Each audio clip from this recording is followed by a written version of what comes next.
Early computers could be used by just one person running one program. To overcome this inefficiency, so many people could use the machine, time-sharing was developed. The obvious next step was to allow each person to run several programs.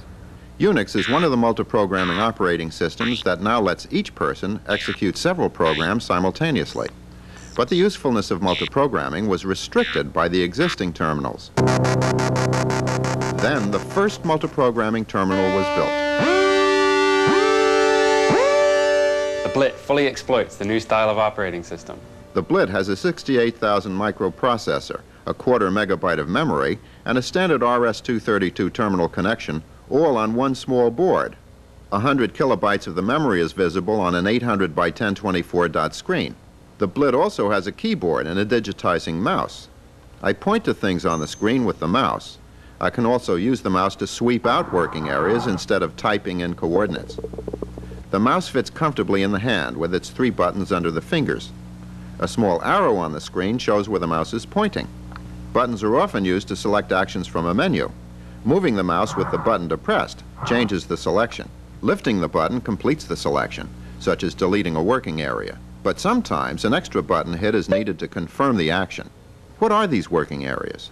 They are called windows or layers.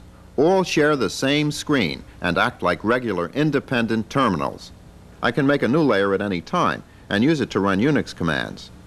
For example, I can type who to see who's using the computer. Each layer is separately programmable, so I can customize each one to a particular job, such as text editing. The editor is controlled mostly by the mouse, which selects the text, deletes it, rearranges it, makes changes. When I want to compile a program, I don't have to exit the editor. I just go to another layer and type make.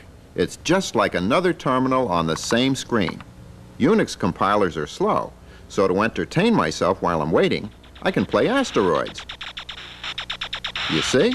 Compiler errors print out even while Asteroids is running.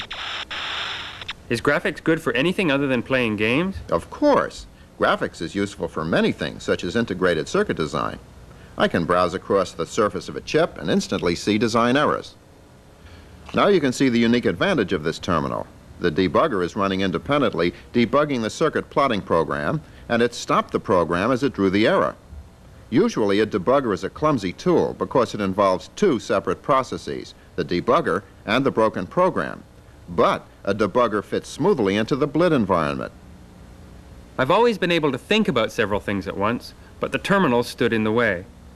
Through the combination of graphics and Unix, the BLIT has given me access to the power of multi-programming. It is the only terminal that lets people multi-program.